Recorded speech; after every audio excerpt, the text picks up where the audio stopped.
So hi everyone, welcome to this session by UNICEF. We're going to wait maybe 1 more minute just to allow colleagues to join us. And then we're excited to kickstart this blueprint for UN 2.0, UNICEF's full cycle innovation journey for country offices.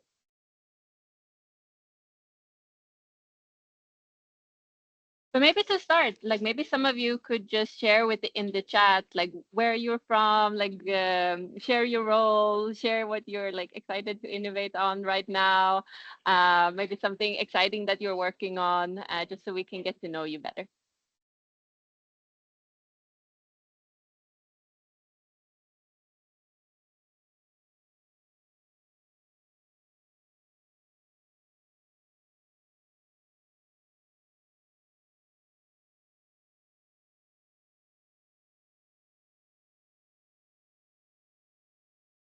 So we'll give it about 30 more seconds and then we'll get started.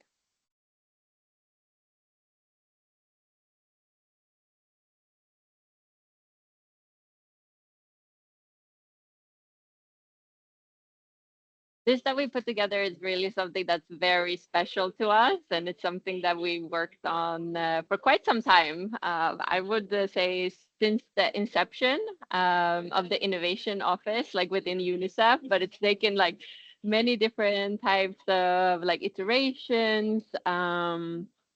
And it's still something that's within progress and also co-created together with our country offices, but it's always a lesson. So with that, I think we can get started. So hi everyone, my name is Eleanor Samuelson. I work for the UNICEF's Office of Innovation, and I'm here today with some colleagues who will be introduced soon to talk to you about this new blueprint and also this new opportunity for the UN, where we put together kind of a plug and play toolkit for how country offices really can think about innovation, how other UN agencies really can think about innovation, and also together with the different partners that we have, because we think quite a lot about how we can create these local innovation ecosystems together with our government partners, together with startups, with academia. So this is some of the lessons that we've learned. But before we kickstart, I would like to introduce you to some of the speakers that we have. We have chosen a country office to represent here today that is one of the most dynamic country offices within UNICEF, who really have gone through multiple steps of this country office innovation journey, together with us, and it's a key partner to us in really how to develop this concept further. So first, I would like to introduce you to Monica Nielsen. And Monica, maybe you can join us just to share a few words about who you are in your role. Thank you so much, Eleanor. And colleagues, sorry, I had some background noise. My name is Monica Nielsen, and I am currently acting representative here in UNICEF Iran. And very excited to be here with all of you, and very honored as well to be one of the most bespoke, so to say, active ones or offices within innovation space. So thank you so much for having us. Thank you so much, Monica. And with us as well, we have also Panthea Masumi from the Iran country office.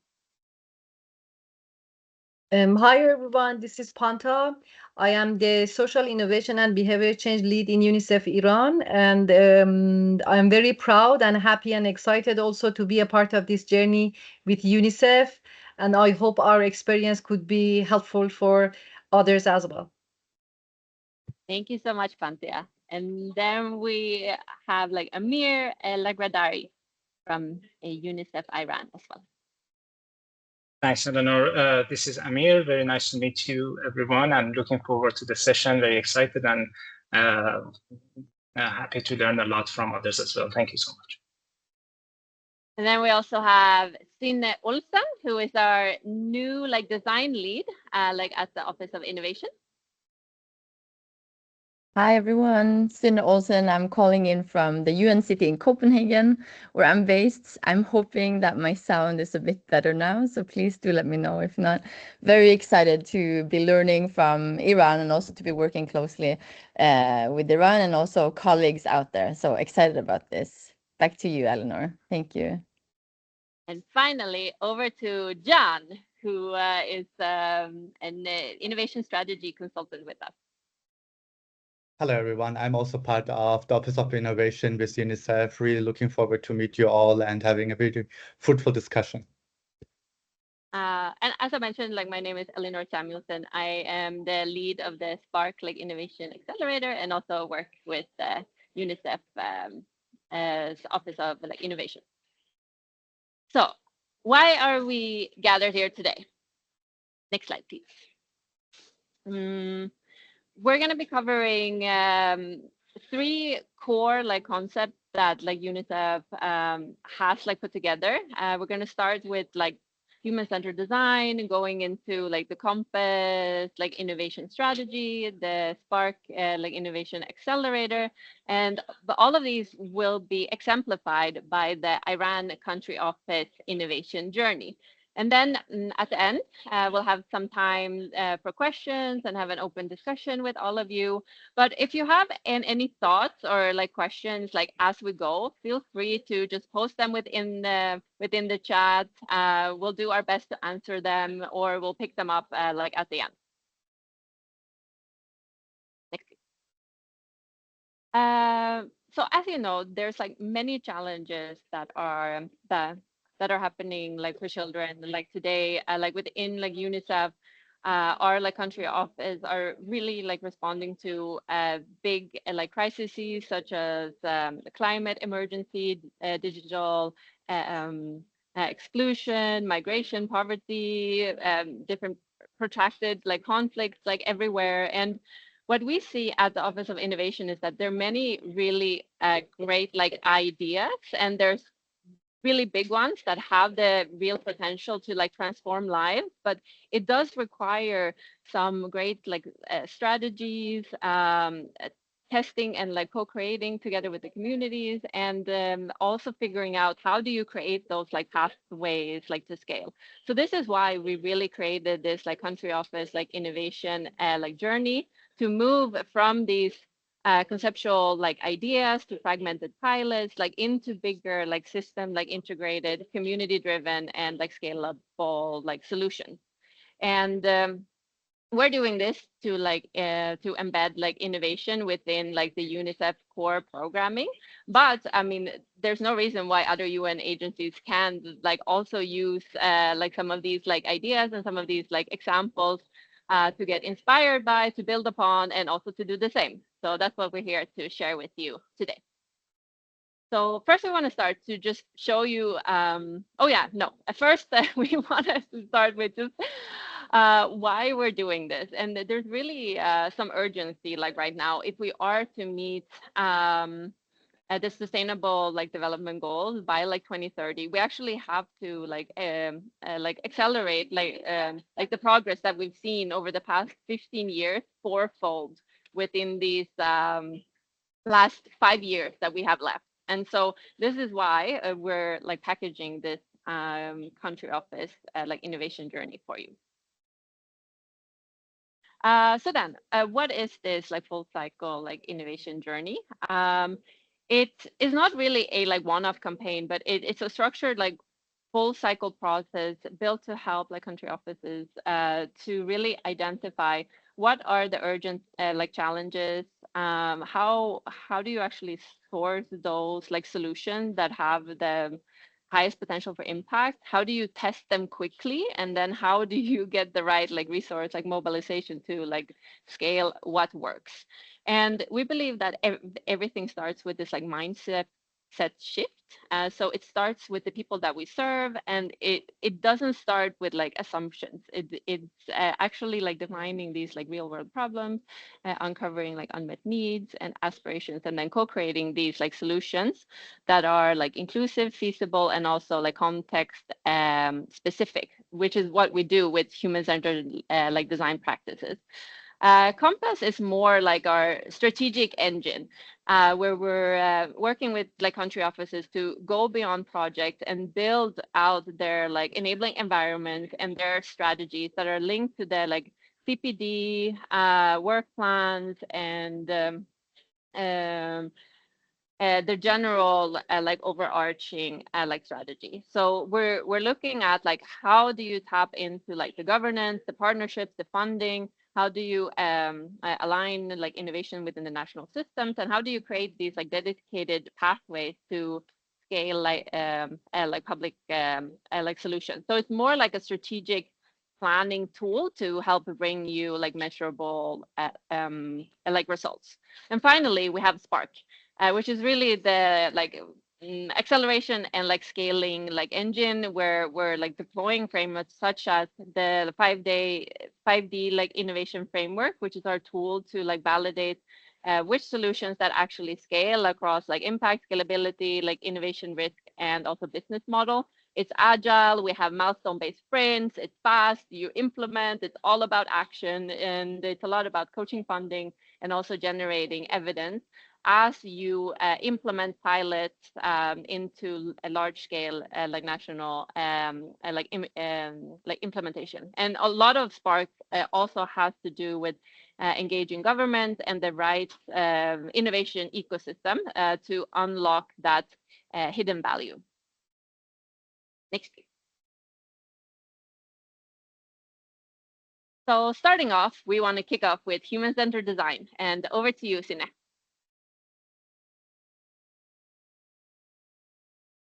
Thank you, Eleanor. And I'm using my phone now because my sound on my computer was not bad. So can someone just let me know if my sound is working all right? Yeah? Perfect. Excellent. Perfect. Wonderful. Hi, everyone. Sune Olsen. I started 7 months ago as the design lead for the Office of Innovation within UNICEF. So we're quite a new function. And we work across right now, and I think we might be the only in-house design function within at least UNICEF and maybe even UN, to my knowledge. But at the moment, we are working on 3 different levels. We are really trying to work on a very specific solution level, but also at the strategic level, in addition to exploring a little bit how to work on a systemic level. If we start with the solution level, this is what I'm going to focus on mainly today. But it's just to say that in order for us, as a whole team of UNICEF innovators, for us to really shape solutions, we need to also start being human-centered at the strategic level. So it's just to say I'm focusing mainly on the strategic and solution level. So I come from the development sector. I've also had a few years with private sector, and these are sort of 3 global failures that we can learn from, including development sector. And the first one is that all of us tend to fall in love with an idea and with a specific solution, and not necessarily a problem. I think this is a very human thing. We do this all the time. We make assumptions, but it's a failure. I would call this a failure. Failure number 2 that we do, all of us as humans, is assuming that technology is the solution. And we especially do this, I will say, and apologies for allowing myself to be a little bit negative here, but I do think we are at the time when we also need to shake up a little bit our belief systems. And, you know, in the spirit of innovation, we fail forward. It's okay. We just need to acknowledge that we are. So assuming that technology is the solution, we have seen this quite a lot also. It's not always necessarily the case, and I'll get into that a bit more. Failure number 3, we ignore people's and users, if we talk about solutions, their experiences, especially over time. So we keep forgetting to come back to people and see how they're doing and what makes sense for their real lives. So based on that, what we see is actually really working out there in all sectors, across sectors. True innovation really happens when we do listen and we understand people and their problems first before looking into solutions. We also know that co-designing solutions with people, giving them the agency to come with ideas and to also participate in that diversity of thoughts is important. And it also comes with creativity, immense creativity. And also we know that when we test something fast and we fail, we learn even faster. So this is sort of three principles that we follow. And to sort of put this in perspective of this blueprint, the full cycle innovation journey for country offices, we have really tried to be useful in working with country offices all the way through. So starting with discovery, doing empathy mapping and problem framing, making sure that the problems are really aligning with perhaps also the landscape assessments and other situation analysis, whichever analysis that we do have about the situation in the country, in that region, in that district, and to complement that. We call this design research. This can be done at the strategic level, but it can also be done at the solution level.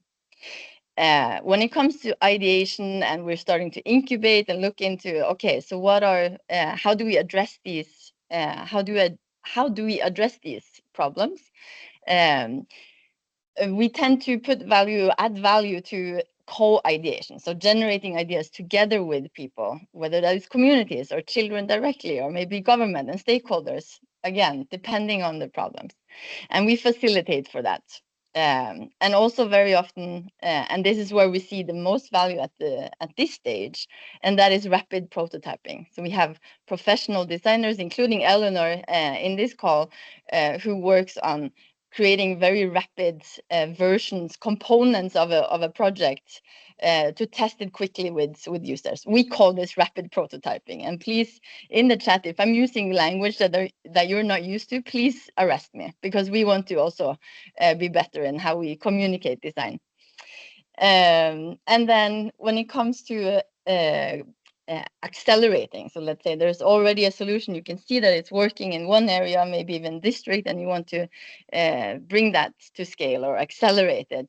And we also see that here, making sure that we are meeting the new needs in this new context through localization, maybe some redesign, and again with co-creation, and always testing with people to ensure that we keep a sense of what is real for people and what is important.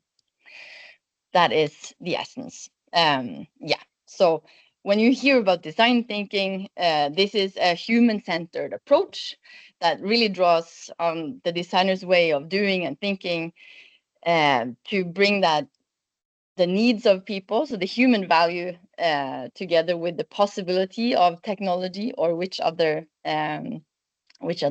opportunities, and also the requirement for business success. So this is where we sort of see the sweet spot of innovation.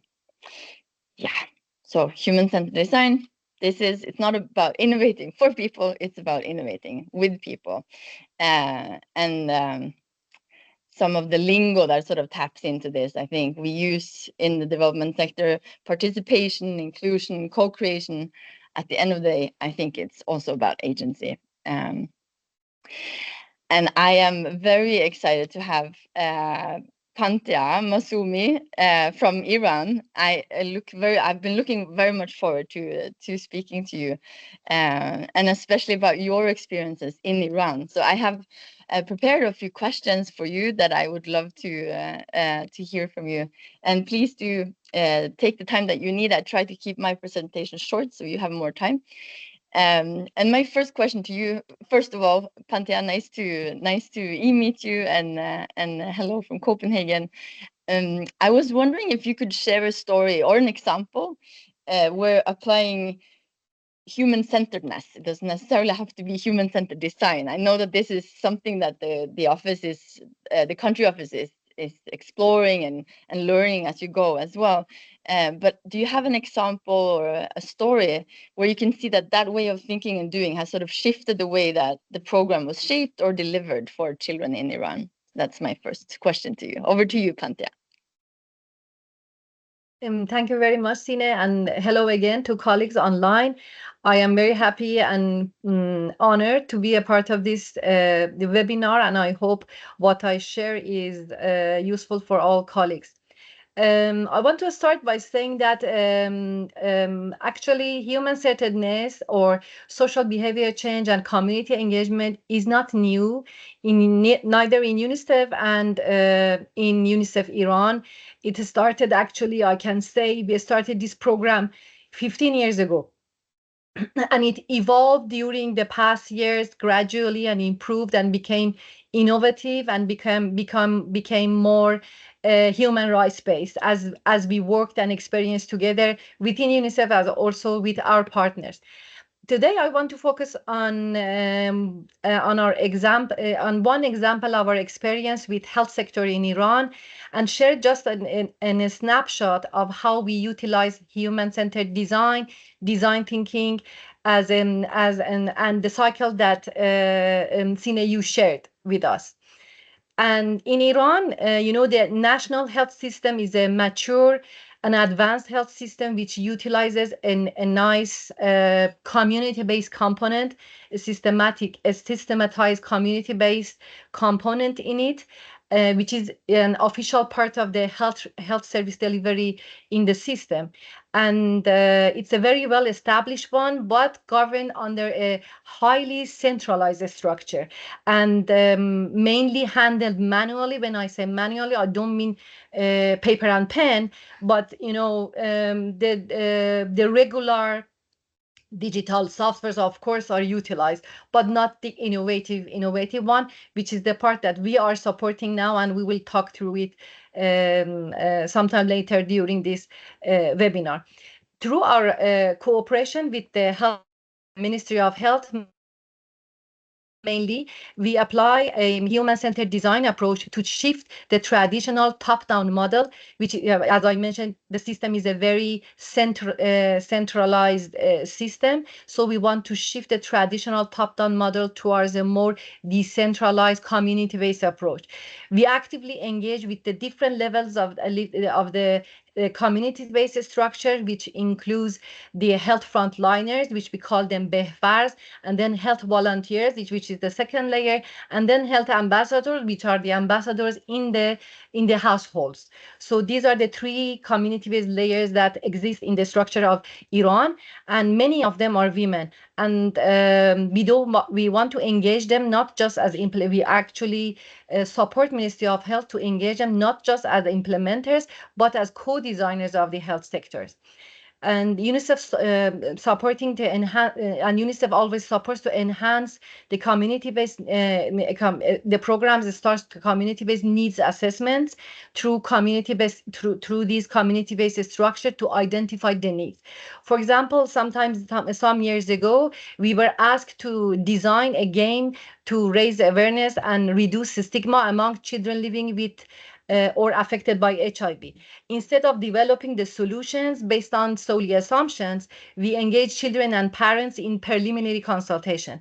Through this engagement, it became clear that a digital game is not a practical and meaningful solution for that context. And children and parents emphasize that they need more direct, safe spaces for dialogue and storytelling. So the innovation of this program was not about digitalization, but actually it was a simpler way of implementation and more meaningful for them. Therefore, this is just one simple example that shows that engaging community members in the design process and ensuring that the solution is not ensuring the solutions are relevant and also sustainable is very important. Also, we big lessons learned for us always has been, and we experience it over time, that strengthening local ownership and especially women volunteers and ensuring that they are visible in the communities, and helping them to helping them to be active as leaders and facilitators in the communities is very essential and critical. I don't know if. Thank you so much, Pantea. I think we'll move on to the next session. It's always interesting to hear how we're applying like human-centered design, like really starting with the needs of the community, starting with the need of children, starting with the need of those who are like the frontline workers, like really implementing things like on the ground. So thank you so much for sharing. Next, we're going to go into Compass, which is more looking at innovation at the strategy level. Over to you, John. Thank you, Eleanor. As mentioned, we have talked about understanding citizens, understanding beneficiaries, defining the problem, and developing solutions, new ways to address these challenges with human-centered design. And then the next step is, after having figured out what the problem is and what the solutions could be, how do we create the enabling environment, the foundations for these innovations, for these innovative approaches to actually thrive in an organization, in an ecosystem. So this is what Compass is all about. We see in the country offices, not only in UNICEF country offices, but also in other country offices of other UN agencies, that a lot of innovation is happening. But they tend to be often quite reactive to solutions, meaning there is something with AI, so let's do something with AI, right? So this leads to a very fragmented approaches to operational bottlenecks, because sections and teams push the innovation agenda organization, also across different levels of the organization, at the local level, regional level, and the global level. And country offices also faced a lot of constraints with limited funding and limited impact, where a lot of innovations are being piloted, but somehow they do not end up being translating into a scaling up phase. So so why do we then care about an innovation strategy? It's exactly to address these kind of shortcomings of innovating, to develop an innovation strategy at the country office level, to be a bit more problem driven, to focus on what needs to be solved, to allocate the resources, to mobilize the resources in a way that innovation is efficient, resourceful, and always focuses on impact results. And by having that mindset, we aim to use the innovation strategy across different everyday activities, processes, procedures, activities, and operations. All that to maximize impact with an innovation strategy. So this is all fluffy talk, but what does this mean in practical terms, right? Office of Innovation has developed a framework, a program, and toolkits to support country offices to go through that innovation strategy development process. And with the innovation strategy, we mean building the foundational building blocks for innovations to thrive in an organization, looking at the internal resources, but also at the external resources, connecting the problem statements with the actual impact for the children and vulnerable people. And we hope with the innovation strategy and with Compass to cultivate innovation, to mainstream innovation, and to govern innovation in the country offices.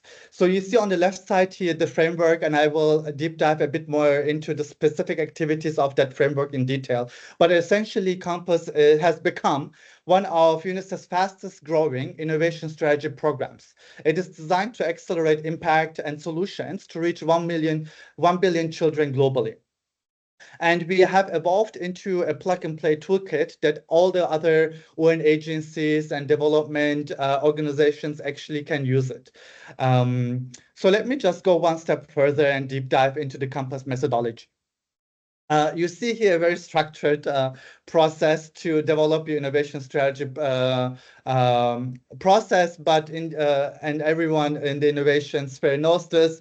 If you want to innovate, it is never a structured process. It's always a back and forth, very chaotic, by intention, by design process. So this is just a very simplified visual to walk you through the methodology.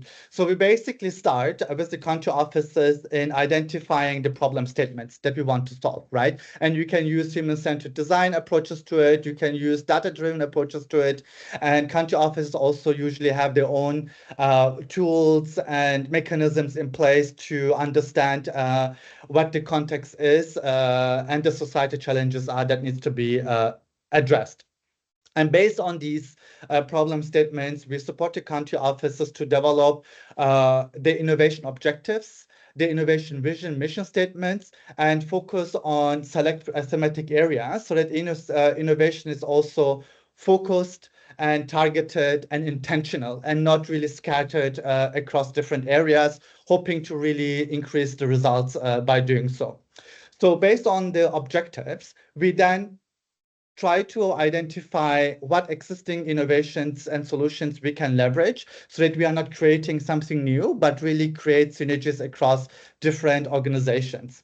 And if there are no new innovations, we support the country offices to co-create new solutions, again, potentially also with human-centered design, and assess these innovations and ideas. And there is actually another side event, an expo on the 5D innovation framework that UNICEF Office of Innovation has developed that provides a very ready-to-use and easy toolkit to assess and evaluate innovations in terms of the feasibility, risks, business models, and governance. And we are happy also to share these kind of resources after our session today.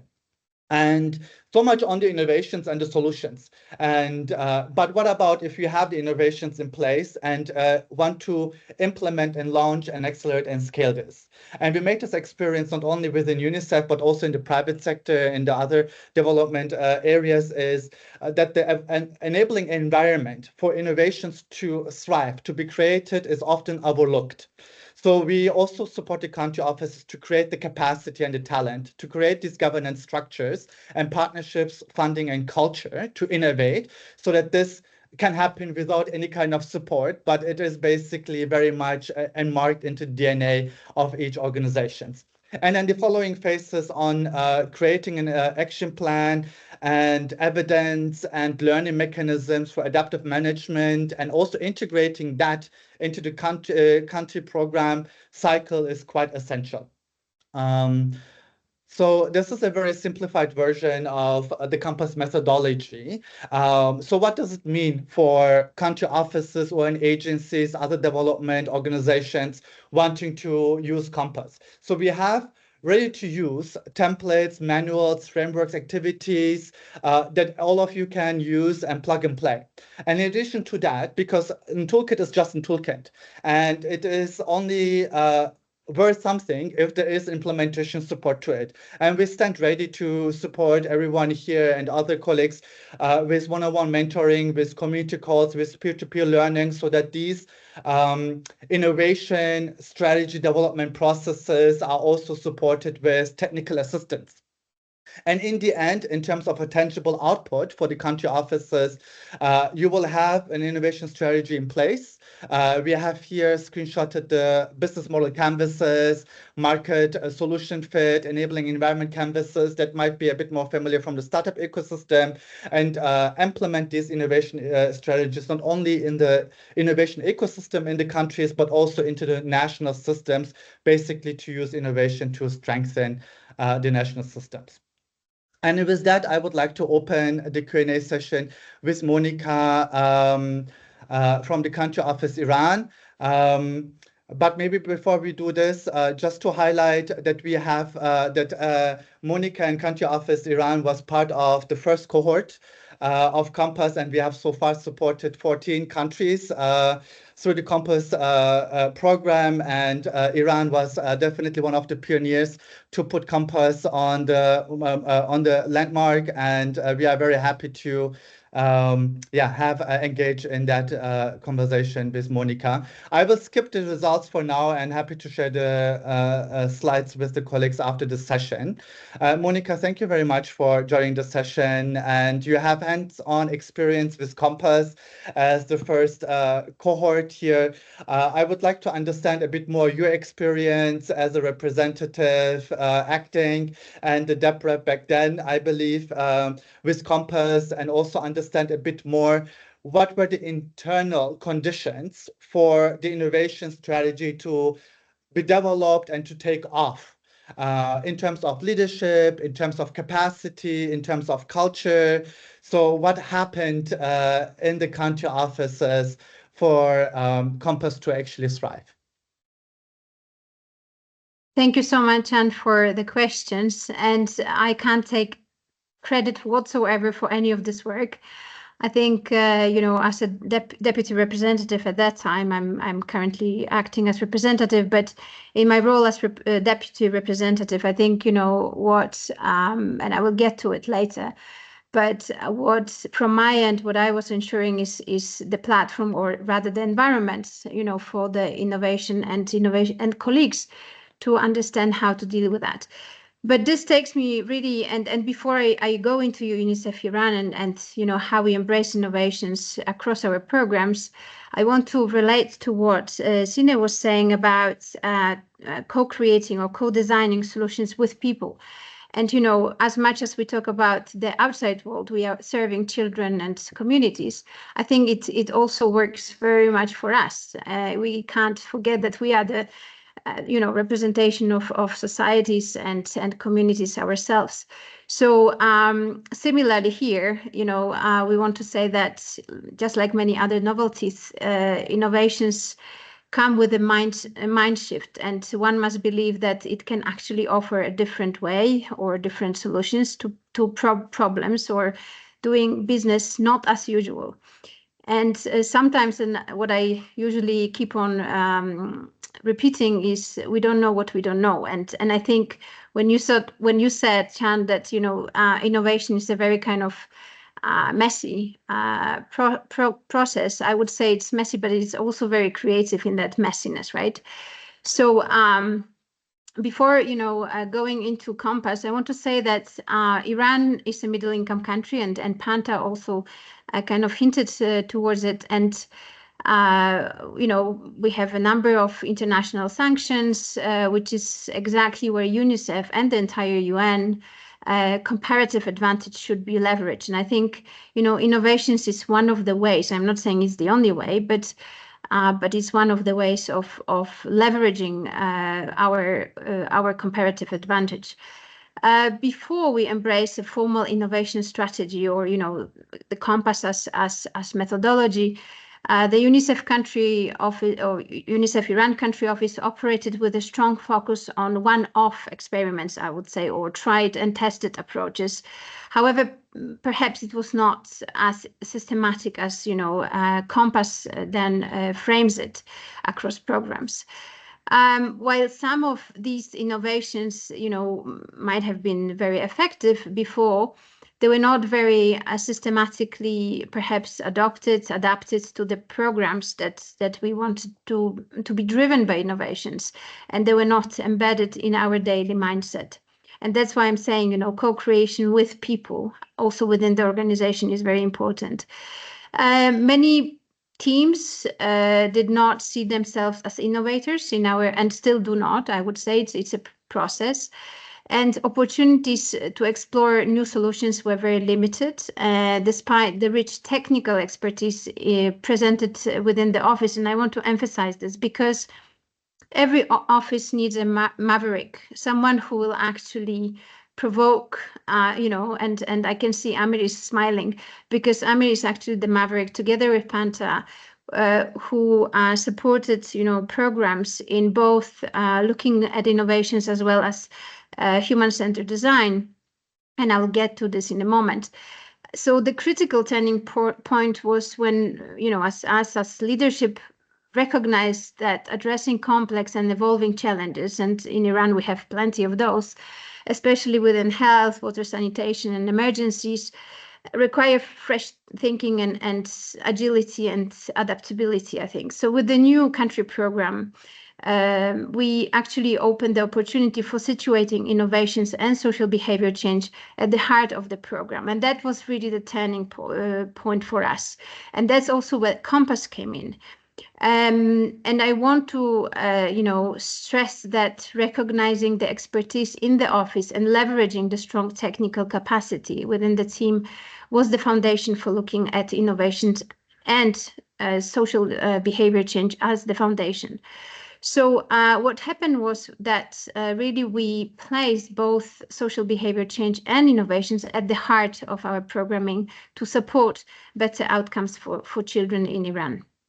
Now, Compass was instrumental in transforming this intention into tangible actions through a very systematic approach by targeted capacity building. And I think this is still, a process. I wouldn't say it's the end product, but we are still working on it. Enhance knowledge sharing and practical tools. And something what you mentioned, Jan, I think there is, an ample of tools to be adapted at the country office level. In that way, Compass enabled us to experiment confidently and foster this collaboration across teams. It also helped us to unlock the creative potential of our professionals, and must say that Amir is definitely an example of when you have the potential, when you have the technical capacity, you can actually leverage and ensure that it's being used and embraced in the right way across the programs. So as a tangible result, our country office now, kind of innovates within programs as a shared responsibility. I think there is a much bigger appetite for innovations, and there is perhaps also a better understanding what innovations can do within different frameworks of different programs and projects, if you like. And still, there is this cultural shift that has not only increased ownership across the office, but has also made our interventions more dynamic and more effective and responsive. And I think there is an interest, and I think that's what we really wanted. We wanted to intrigue programs and our colleagues within programs. What can we actually do with innovations? And in our case, it was a mixture between social behavior change and innovation, which we are very lucky to have in our office, because not every office has the combination of the two. Now, it's, as I said, it's still work in progress. I think we are getting more confident in where we are going with the whole portfolio of innovation.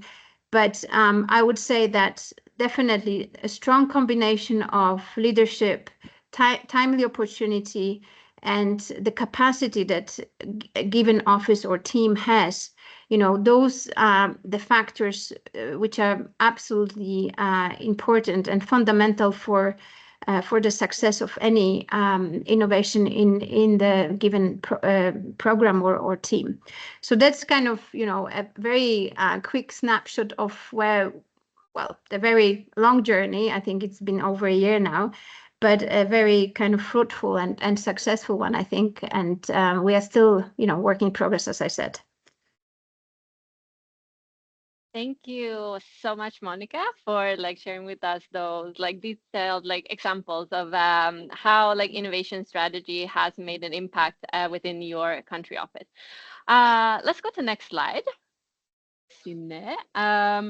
Next up, okay, so once you have like identified the different needs and the different challenges that you like want to address, like using design, build your compass like innovation strategy, set up the right like enabling environments, gotten the right like leadership support, and drafting that like compass like innovation strategy. Then what you can do is to start with Spark, and Spark is like UNICEF's like innovation accelerator. We're also happy to share that the Iran country office was actually one of the winners in this cohort of Spark 2.0. And we have 8 finalist teams, and they're all very ambitious. They want to go from like roughly reaching 2 million people to 20 million over the course from 9 to 12 months. So this is really what Spark does. Spark is about growth. Spark is about like implementation. It's about scaling what works. Next slide, please. What we've noticed within the Office of Innovation that there is something called like the missing middle, and it's this coin that we've used to like describe like why it is that most pilots die. It's not because the like solutions are not great, but often it's because they are not set up to scale, because you actually need a different type of like thinking when you're going from the like ideation piloting phase, which is more about finding like solution problem fit, and you move into the like acceleration like scale phase. So within Spark, we're looking at like solutions that have started to work, they have early evidence, and that really help them to just kickstart with some like funding that the Office of Innovation provides, sometimes together with like other partners, providing with the right networks and the right capabilities and like mentorship. Next. So what is really Spark? Spark is like UNICEF's like innovation accelerator. It's designed to scale like innovative solutions from the ground up. So we're actually working together with like country offices to find like innovative solutions that we can bring either to large scale like national like implementation or global like implementation, where we look at good examples, like either things that we can replicate to other country offices, or we look at the like solution itself that we might be able to like bring to scale. And some of the ways that we do that, we help create that sustainability by integrating them like into national like government systems. We look at open source models and also partner-led like replication. Next, please. For Spark, we had 146 like solutions that applied from across 7 regions, and it was a big job to like source which ones that we thought had the most like potential to scale. But as like John like mentioned, we are like using this framework that's called like the 5D like innovation framework to really look across these 5 different dimensions of like business model risk, like innovation impact, and like scalability. And it has multiple questions and like different like evaluation structures. And we very much shaped Spark around this. And each one of the solutions that we chose are strong within these 5 areas on top of some other elements that we used. Another criteria that we had for sourcing was that it needed to be one like UNICEF country office and one like external partner to like form that team. So there were different like constellations for that too. And if it was frontier tech, for it to be like open source.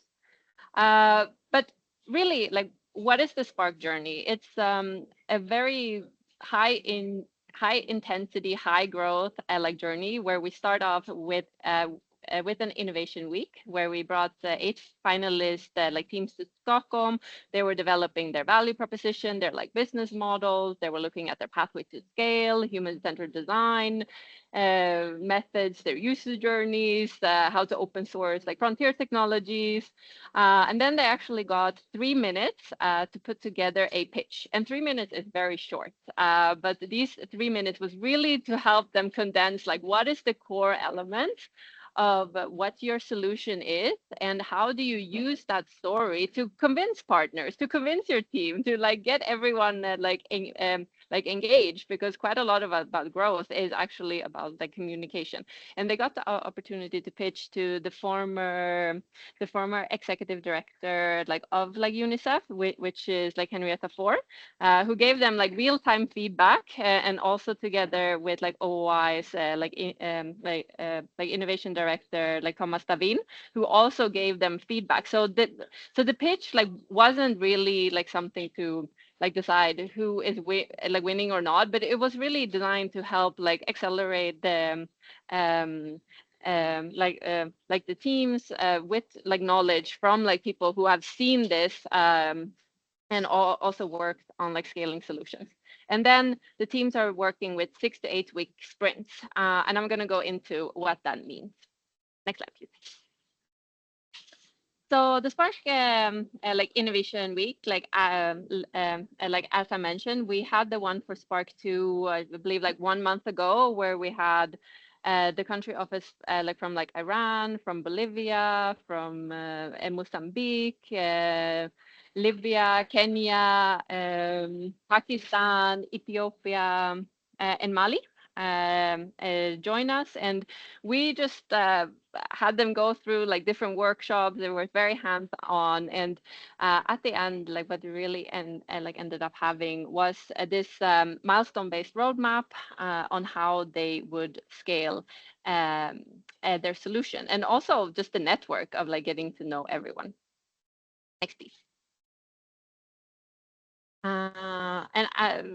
Yeah, so this was, for instance, like one of the exercises that we did, which was the human-centered design exercise. We looked at the different like individuals like in the different communities, and then thought through like how are they actually using this like solutions, like how do they hear about it, what pain points like does it solve, and how do they now become like active like contributors of their societies, which was the core part. Next.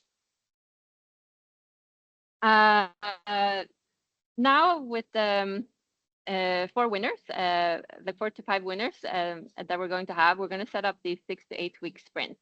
And what that means is that we have like one goal to reach. Each team will get milestone-based funding that they can like unlock with each goal that they aim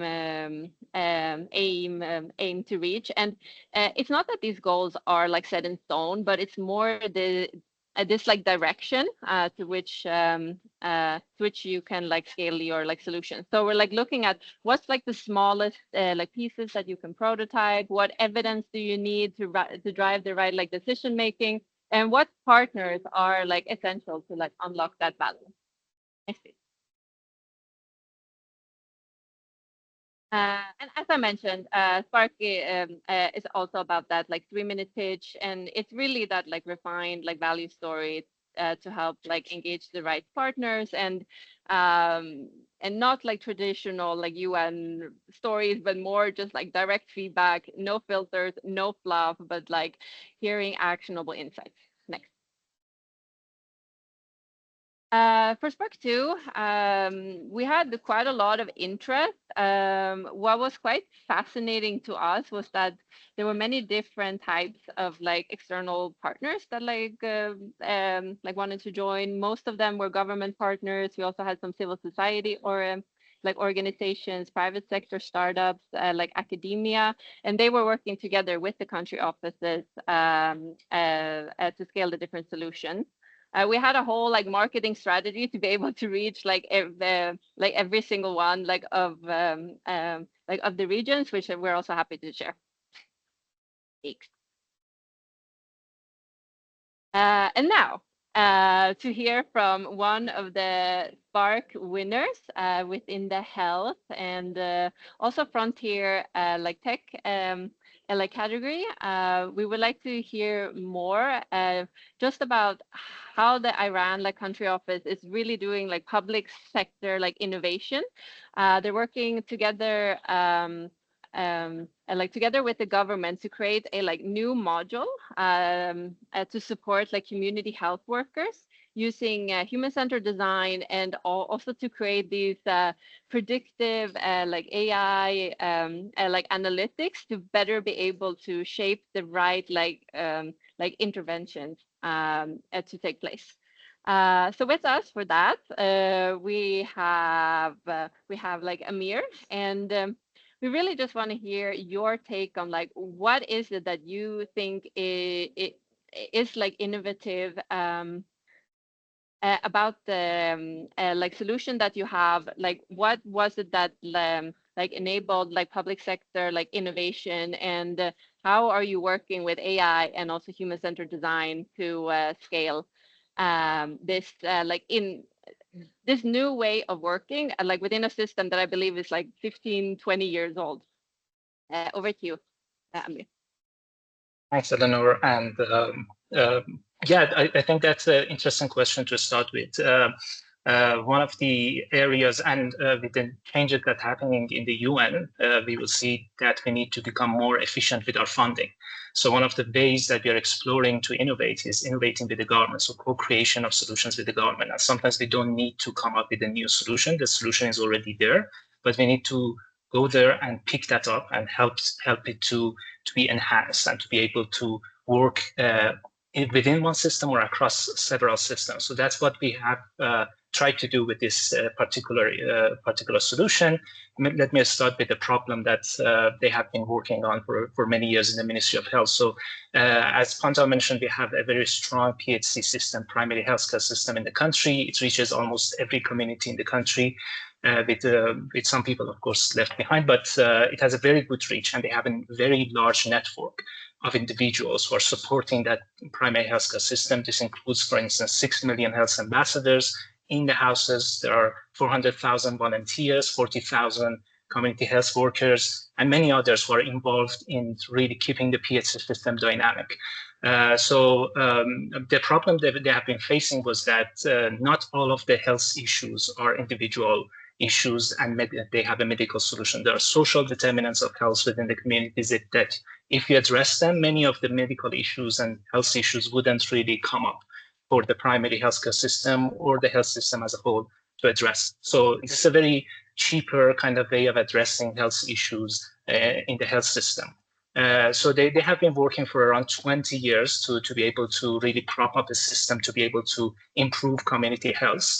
And they have done 3 iterations of the program design to get to the stage that they are now. They are covering over 500 communities, but they are not able to go to scale. So the issue that kind of they brought up to us was that how can we go to scale? Part of the solution that they already knew about was the digitalization. We want to go digital to be able to go to scale, and that's a very good way to start, but it's not the whole thing. So what they do with the community health is that they first identify needs that the communities have for around 3 months, and then they spend 3 more months to design health interventions to address those needs and issues that the community are facing. And these are mostly health issues that are community-wide. So if there is a health condition that is prevalent in that community, or there is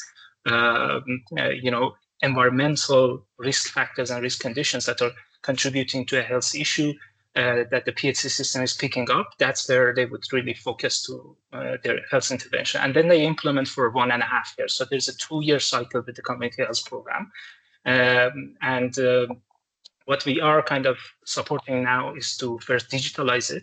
And we are using digital transformation as a strategy to not only to digitalize, but also to transform the processes that they already have. So this is a redesigning of the program.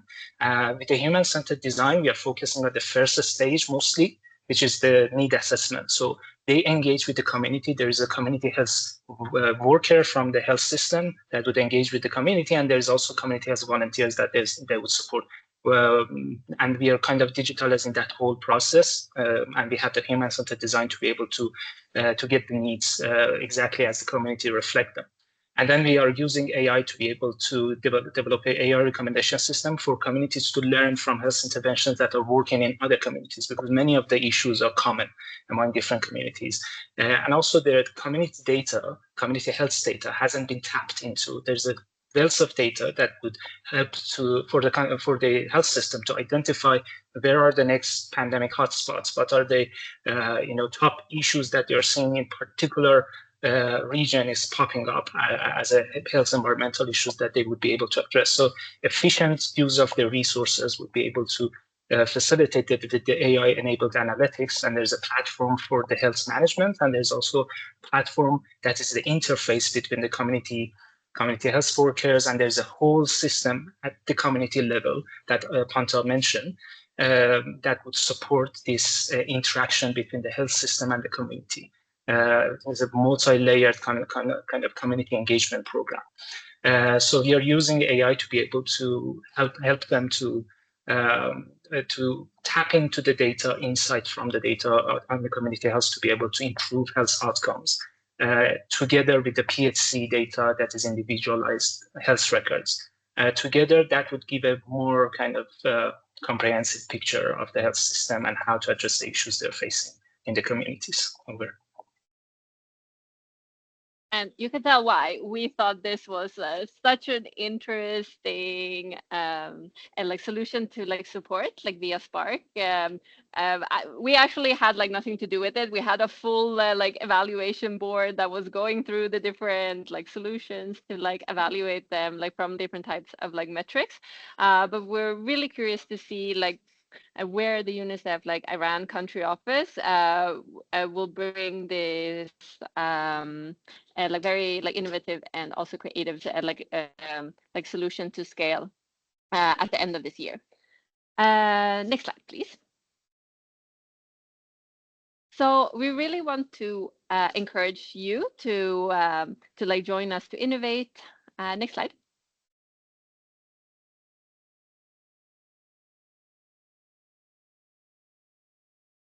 I think Sina has a technical issue, but continue, please. Here we go. Okay, here we go. That was me. I took control over the board. So some of the calls to action that we have for you is that let's just share whatever like knowledge of good practices and tools and like evidence that we have. Like we have a vast like a toolkit like from the office of innovation. We're all also very willing to have anyone use our like design or compass or spark like methods as like plug and play tools within your like organization. So if you are like looking at like how to set up um,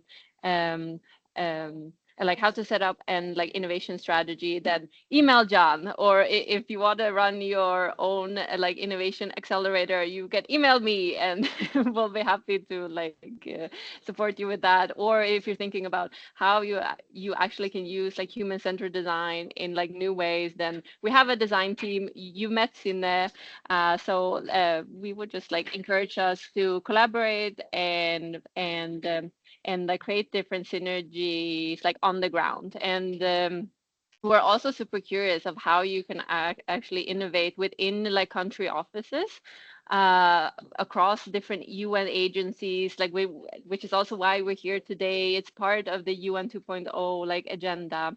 And with that, we have a few more minutes to stay. I know at least some of us do. So if there are like any questions, then let's move on to the open discussion. But before we do, let's just give a big round of like applause, especially to Monica, like Pantea, and also like Amir, who so kindly have joined us to share their very like interesting like innovation like journey that I think is just starting. You've done so well, but I really think there's going to be a lot of really interesting things coming out of like UNICEF Iran. So for that, if you have any questions, please feel free to raise your hand, and we'll be happy to answer them. In the meanwhile, can I just point out there were quite a lot of technical questions in the chat. So thank you very much. Very welcome. And we're happy to respond to all each of them. And we also would like to respond to these questions with resources, examples, templates, toolkits, so that you can also directly go into leveraging these. So be assured that we will follow up individually with all of those questions via email after the session. And we'll also send out an email to everyone that was here with some of these tools and resources. Monica. So I actually wanted to challenge Chan and you guys, because there is one interesting question in the chat, which is about when do you actually define the success of an innovation? And I think it's very important, particularly in the current context when we are all struggling, I guess, and innovation perhaps comes as a I don't want to say rescue, but you know, it's a different way of doing business. So I wonder what you see as, you know, how do we define success in innovation beyond just outputs or uptake? And I think it's Charles who put the question up. So Chan and Eleanor or whoever from your team, how would you define success in innovation? I can directly come in and then I other see colleagues John can smiling. compliment. John, go first. No, it's a very good question, right? And it's a very difficult question to address, right? Because on one side we have to have a nuanced approach to innovations, looking at piloting, right? Obviously, the expectation on piloted innovations, new innovations, cannot be as high into directly feeding programmatic results, meaning that this innovation really helped to reduce mental health issues of young people, right? If we have that high expectations of piloted new solutions, they will never end up being supported, funded, and actually getting to the phase of being accelerated and scaled, right? At the same time, we should not innovate for the sake of innovation, right? It all should come back to the core principles of innovate only on societal challenges that directly benefit vulnerable people when we look at the external environment, right? Our target beneficiaries. So are innovations and innovation indicators directly linked to country program outputs and outcomes? This is the first step. And this already doesn't really go that far enough because usually we seem to be satisfied with innovation having reached 1 million children without going one step further in understanding if these 1 million children actually have a better life and better chances at the job market, etc. So if we want to look at that, we need to reassess the viability of innovations in terms of efficiency and effectiveness. And I think we, as the Office of Innovation and also all when organizations are going through that transformation currently, to reassessing everything in terms of increasing efficiency and effectiveness. And when I say this, it sounds very like consultancy type, but it actually comes back to accelerating results. So did I have achieved our programmatic results faster and better with innovations, right? But there are also a lot of other more qualified impact and M&A colleagues within the Office of Innovation, and we are also happy to connect the dots with this dedicated teams who is not doing anything else besides really focusing on these very critical discussions. So if there's any need on follow-up conversations, we're happy to connect and facilitate. I would also like to add to that because I think a core part of actually doing the piloting work is to help build that like innovation culture. So it's less about the like solution and more about building the like capacities like of the team. And if that like solution is able to grow and scale, great. But there's always like different pain points within like programs that you can do these like small like little like ideations like around like this like fast prototyping that like Sinne was like talking about. And when you learn to do that at like small scale, you'll also be able to look at that at a bigger scale. So like for instance with Spark, like when we're looking at like accelerating like solutions, like one of the key things that I am like looking at is like, are we using resources in a smarter way? Like kind of like John said, like maybe it's not always about doing it faster, but it's like doing it smarter, because there's always an like opportunity cost to like everything that we do. And so that real growth, like maybe there's like part of it that like another partner can do, and like we actually don't have to do it. Or like maybe there's like a method of like working, or like some like processes that is more about doing work like about the work rather than doing the actual work that like brings the solution forward. So it's also about like asking those kinds of questions. But great question, Monica. Thank you for highlighting it. Any other questions? I haven't been able to like watch the chat, but for sure we're gonna look at all like all the different questions within the chat. Yeah.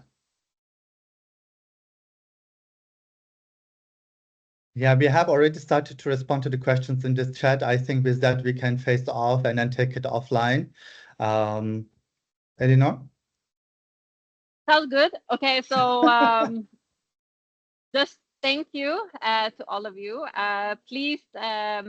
Please get in touch with like any one of the speakers. Like if you're interested to like learn more, you have like Monica, you have like Amir, you have like Panthea, who are all like experts within their field. Like Monica is a great like rep who is just like enabling like innovation at scale. Like Amir is really just like creating a massive system like innovation across the whole like country office. And then we have Panthea, who is like out there like feeling what the different needs are within the like communities, and together they're really this amazing like power trio of what a like country office innovating can like possibly look like. But of course there's like many other roles. If you're curious about like design, reach out to Sinne. If you want to learn more about Compass, like reach out to John. And also for Spark, please send me a note, and we'll be very happy to innovate with you. Have a fantastic day, enjoy life, and let's innovate for every child and every family and every community. Thank you. Thank you, Thank guys. you, Thanks for everyone. having us. Take care. Thank you. Bye-bye. Thank you. Bye.